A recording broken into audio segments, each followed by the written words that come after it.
Good morning, everybody, and welcome to the Rangers Review morning briefing for Tuesday, the 26th of September. I'm Derek Clark, and we're joined by Joshua Barry, fresh from his holidays. How are we doing, Joshua?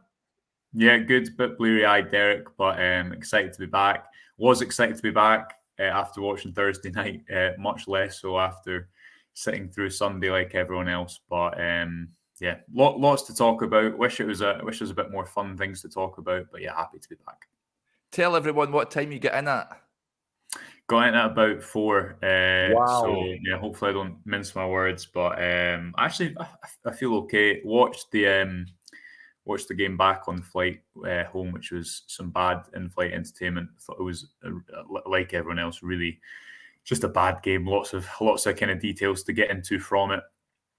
So yeah, might be a long one today, Derek, but hopefully I make some sense as much as usual today, despite the lack of rest.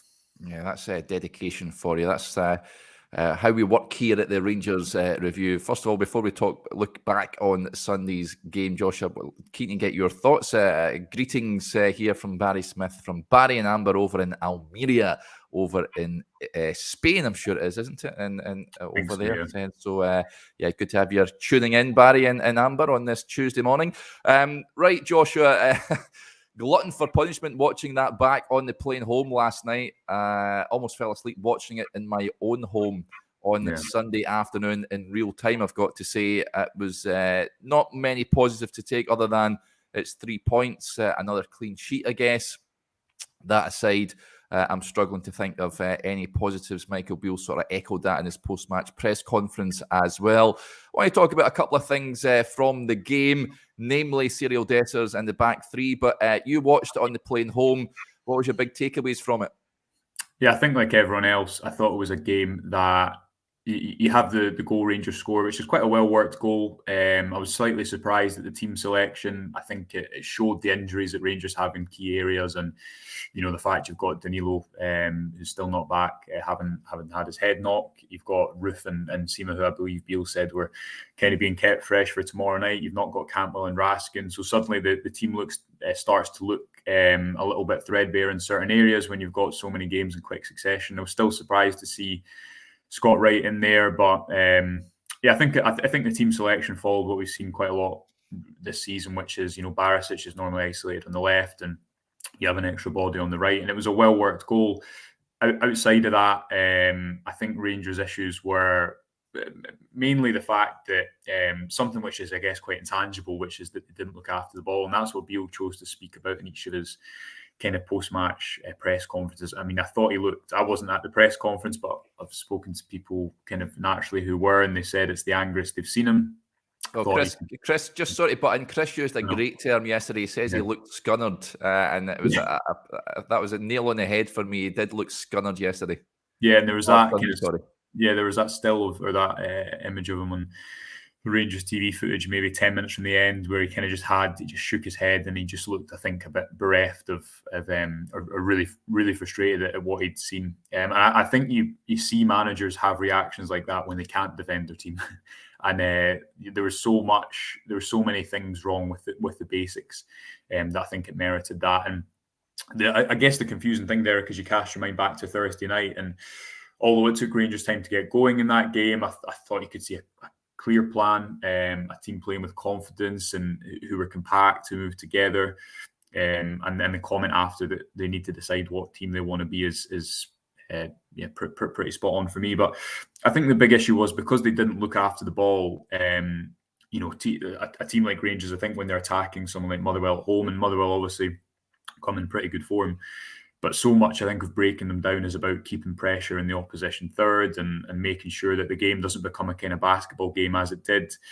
Not only did I think were Motherwell the more dangerous team and the better team, especially in the second half, but it was too easy for them to kind of break up the pitch because of the number of turnovers was incredible. Just watching it back, I think even when Suter came on his first 2 or 3 passes, he gave it away, and it just seemed to be a kind of, when that kind of game's happening at a place like Ibrox and the frustration kind of sets in, can sometimes be hard to maybe click out of it. And for whatever reason, just team wide, whether it be individual performances, whether it be the move to back three and that change, which we can get into, but I don't think it helped over the course of the game. And I think it gave Motherwell, although it gave Rangers a bit of a foothold in possession, I think it gave Motherwell a bit of a foothold up the pitch as well. So you get the win and you get the clean sheet, although the clean sheet I think was courtesy of a couple of really good bits of last ditch defending. But I guess what Beale needs, and I think what his post-match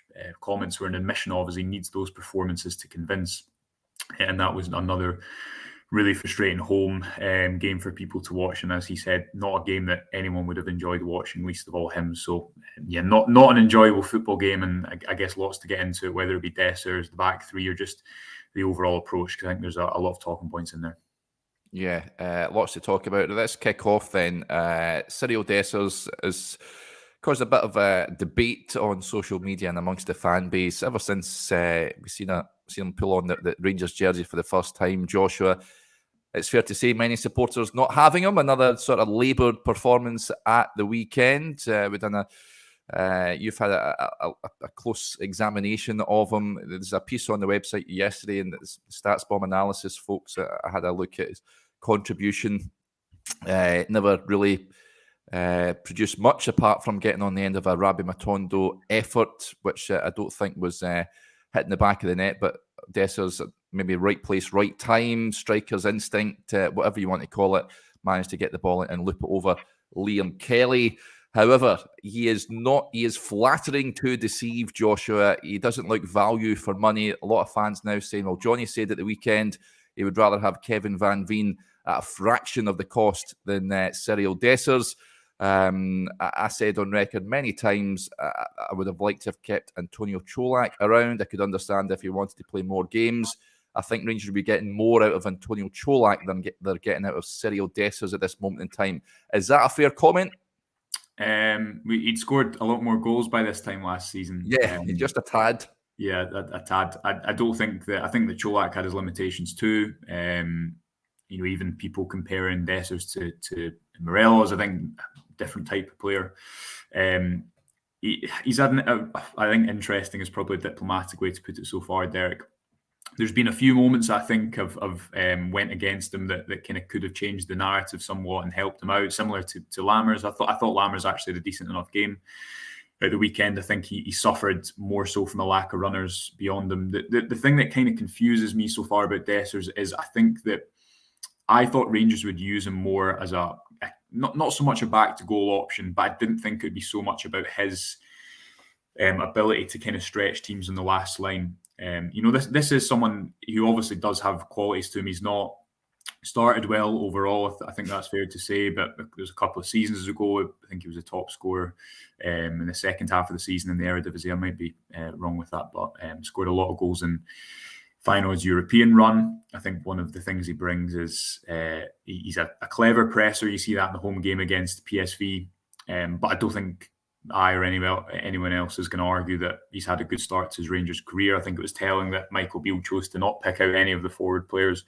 when he was asked if any of them had a good game after the weekend. And I think that the main thing for me that stands out, Derek, is he's been used as someone who kind of runs the channels, and I think that's what he's done throughout his career. I think that's probably one of the reasons he was brought in. We know he's someone that Beale's mentioned he's what to bring to the club beforehand, and you see that early on when the ball's played down the side and he can't quite play the ball across. I think it was blocked by Mugabe, and that's something that he's done well. His final ball, Old Firm game that was offside, fair enough. The PSV game at home. He's kind of showed that composure in the final third, the disallowed Roof goal as well, to pick players out. And again, a couple of those moments go against him as well, but he wasn't able to do that. And then he tries to shift the ball onto his left foot and it gets stuck under his feet. Yeah. And there's a couple of moments where he was moving out to the left or right channel. And when I'd watched him at Feyenoord, obviously it's a couple of seasons ago, I thought that's what he'd bring to Rangers. He wasn't so much someone who was going to drop in like Morelos and roll defenders and switch play a lot.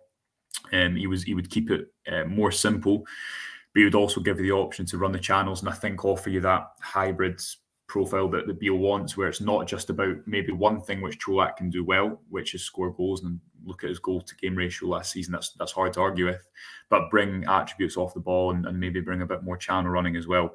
That's not to say I think that's happened, because it's not. And I think one of the main issues, I've got a shot map here, Derek. He's only averaged, I think he's played 4 full 90 minutes if you take substitute appearances into comparison with starts as well in the Premiership so far, and he's averaging about 0.3. I think it's under 0.4 expected goals per 90.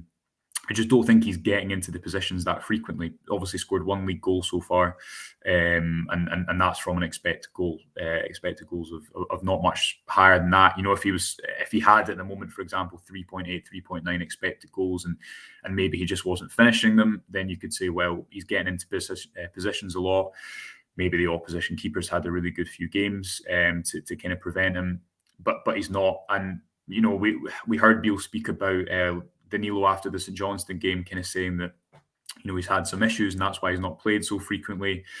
I think Rangers, in the brief moments they've had, either him or Roof through the middle, have looked better, namely because I think they just give that little bit more of a threat in behind. And Dessers has been caught offside a lot, and that's something that frustrates fans at the best of times. It was a similar story with Fashion Sakala. But I think one of the reasons he's been caught offside quite a lot, and this goes back to the Old Firm game defeat at home, was the best example of this for me. I think opponents know they can squeeze up a little bit more. They can play a higher line, and they can kind of limit the space therefore in midfield, because Dessers doesn't have the pace. Whether he did a couple of years ago, whether he just hasn't showed it yet, or whether he doesn't have it, doesn't have that last line pace to really trouble teams. So then when you have a game like the weekend where Matondo's forced off and we can again get into the back three, but you have Lammers dropping deep, and Dessers is your kind of main predominant threat of pace to get you up the pitch. I just, apart from Cifuentes maybe playing a little bit higher, but again, he's in midfield, he's not on the last line. I think it leaves Rangers looking pretty slow in the top line. So there's obviously more to his game than he's shown, but I think at Rangers, if you've had that many games starting as the predominant striker, and he's started maybe 8 or 9 games so far, fair comment to say that you'd have expected a lot more. And I guess the question going into tomorrow night, going into the game of the weekend, I think it's pretty clear for me at the moment that Danilo should be the first choice number 9 through the middle. Roof's up more. I think he's naturally going to drop off, as we saw in the St Johnstone game. Dessers hasn't shown enough so far of why he was brought to the club for me. And I've been a bit confused as to how they're using him. I thought they wouldn't necessarily use him in comparison to Morelos as someone who's always a back-to-goal presence, but he does seem to be someone who wants to play in the shoulder. For whatever reason, it's not working so far. And even though he got the goal at the weekend, I didn't think it was a good performance. And I thought, especially those offsides in the second half, those fine margins kind of summed it up so far for his Rangers career. Yeah, interesting. When rumours that he was coming to Rangers, I did speak to a Feyenoord podcast, and then when they joined them from, I can't remember who it was for the life. I think it was Genk. Yeah. And he said he says, "Oh no, I can't believe we're signing Cyriel Dessers." And then he came on a phone in and he had to apologise. But then he says, "I'll prove you wrong." He started off slowly, but then he started scoring goals for fun. Maybe it just takes him a little bit of time to get up to speed, perhaps. But and that's symptomatic there, I think, of the fact that it's similar to like Beale with results at the moment. You only I think you get that time, you buy that time yourself, don't you? And if you've had the start the Rangers have had to the season, then I think he'd expect the reaction. But you're right, he's played for a big club before. Again, he obviously, I think there always has to be scapegoats at certain, especially a club like Rangers, because it's so big.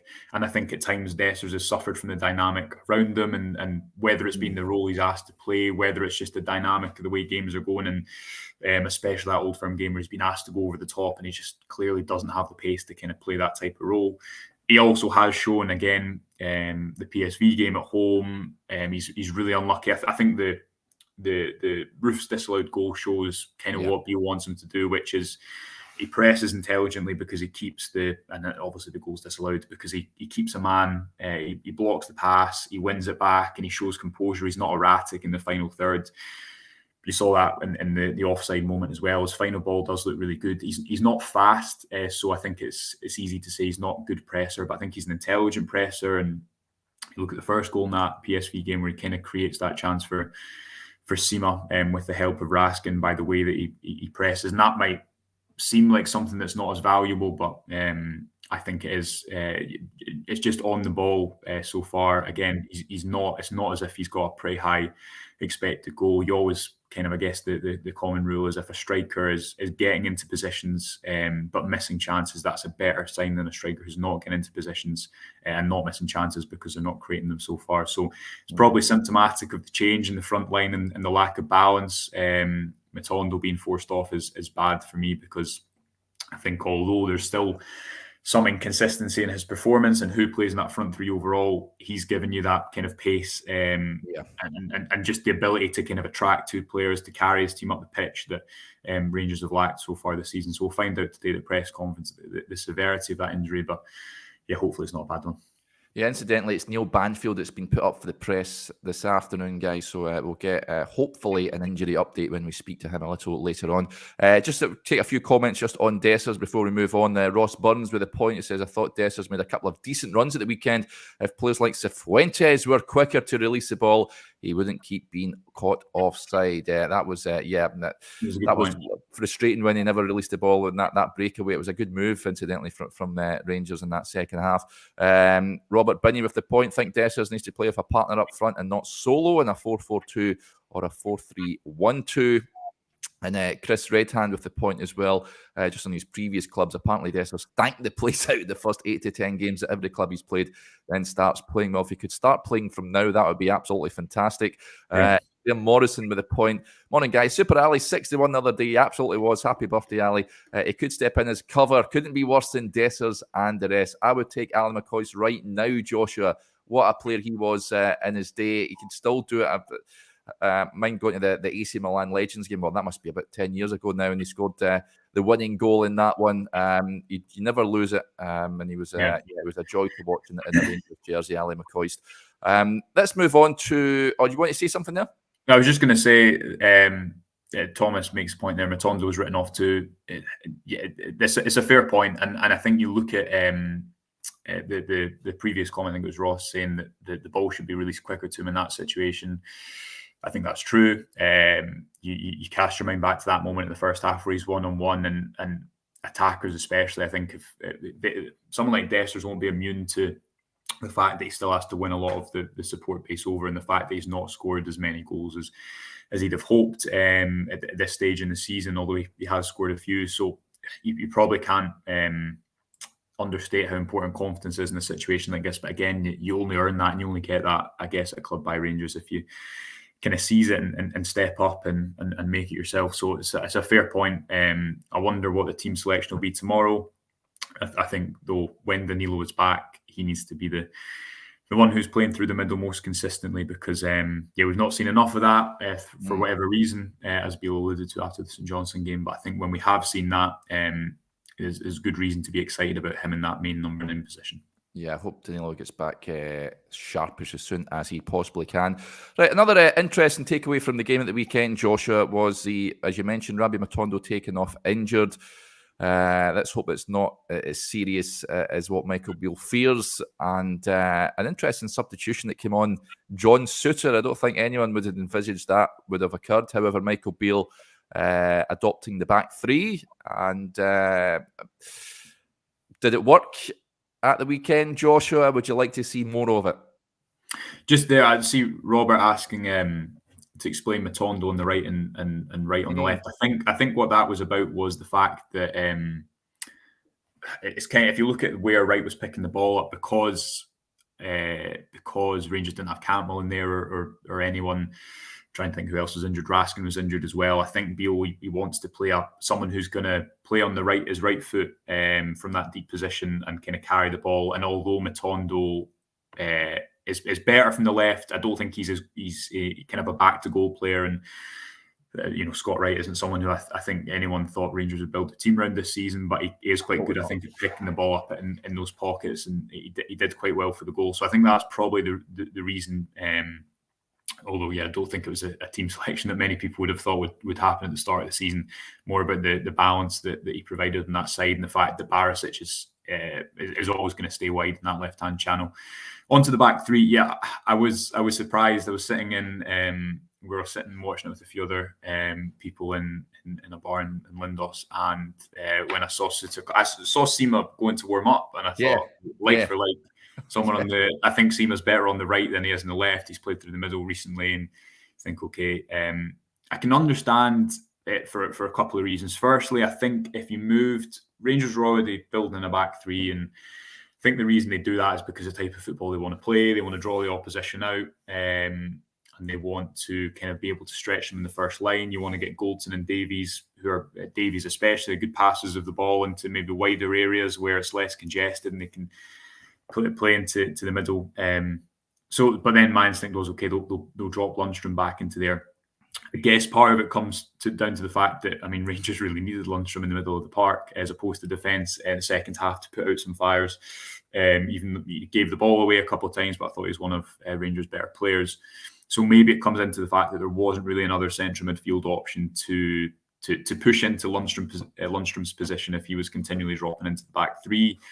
I still don't think you need that profile of three central defenders and what Rangers ended the game with when they were probably just playing for a 1-0 game, which was Lundstrom and Jack. I think what it did, and we're going to have a piece on the website kind of breaking this down in more detail, Derek.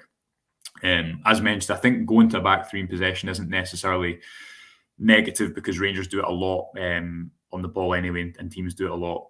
But the issue came from me in two areas. One was that the fullbacks their position didn't seem to be impacted that much. And I think that was because they were getting pushed back by Motherwell's front three, but it meant that from having a kind of 4v3 at the back, you then had a 5v3, which meant that Motherwell had two extra players higher up the pitch. There was moments quite early in the second half where you had Motherwell pressing with 5 or 6 players in Rangers half, contrastingly to Rangers who are pressing with Lammers and Dessers in the opposition half. And again, if you looked at the profile of players, and there's a lot of injuries, so you've got to consider that. But if you look at the profile of players that were on the pitch, when you had Lammers dropping off the front line and Cifuentes was pushed a little bit higher, but you really didn't have anyone testing in behind, or it meant that Rangers again were the structures of their play just, I thought, looked quite weird. And I think that comes down to the fact that they effectively committed a man less to the press, and their back five was often pushed back into a back five, as opposed to maybe being a back three and that back three going man for man, and the fullbacks pushing up. So I thought it was a strange move, and although as Beale he said after that he thought it gave them more security in possession, and maybe that was the case at the start of the end of the first half, I thought it gave Motherwell more territory and control at the start of the second half because they could commit more players to the press because they had one less attacker to worry about, and they had one less player effectively to worry about when they were trying to play out. So yeah, but going to a back three in possession makes sense for me. It happens naturally. It happened all throughout the first half, especially when you're trying to open teams up and you're trying to kind of create little pockets in the centre. But and maybe it was a case of, again, you've not got another midfield profile, so you need to keep Lundstrom in the middle. I think Beale said that Sima, I think he said he was carrying some sort of knock, so maybe he just didn't want to play him for the whole 60 minutes. And these are all the things, obviously, we're not privy to. But yeah, I thought structurally it didn't help. And you just have an extra defensive profile on the pitch. The Rangers weren't really pressing or moving as a unit. And yeah, it was kind of indicative of the overall approach where that back five were getting pushed back. And when you had Jack and Lundstrom on, for that final 20 minutes, Rangers quite literally were hanging on at moments. And yeah, I think the profile of players they had, the number of defensive players they had at that point naturally led them to be pushed back instead of pushing up and making life more difficult for Motherwell and going for a second. Yeah, it was a tough watch. Thomas says Motherwell's tactics were spot on, spoiled the game totally. They came with a game plan and it almost worked for them. Lots of points coming in. First of all, Robert says, thank you, Joshua. Still madness for me on the right in Matondo explanation. Ahead, first of all, before tomorrow night, of course, the young Bears are in action this evening in the SPFL Trust Trophy. They take on Alloa at Capello. That match kicking off at 7:45. I believe that you can still buy tickets for it, if I'm not mistaken. So if you can, head along and support the young team. Chris spoke to David McCallum yesterday at the press conference. You can go and have a watch of that over on our YouTube channel. There's also a piece on the website as well. It talks about a number of things, including young Bailey Rice as well. So I'd urge you to go and check it out. Ahead of tomorrow, though, Joshua, James Skeen raising the point, where is creative coming from tomorrow?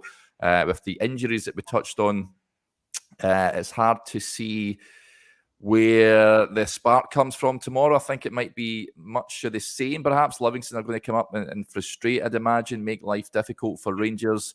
David Martindale's sides usually are well organised. I know they've had a couple of bumps in the road, but tomorrow night, I'm looking at that squad and the players that are available.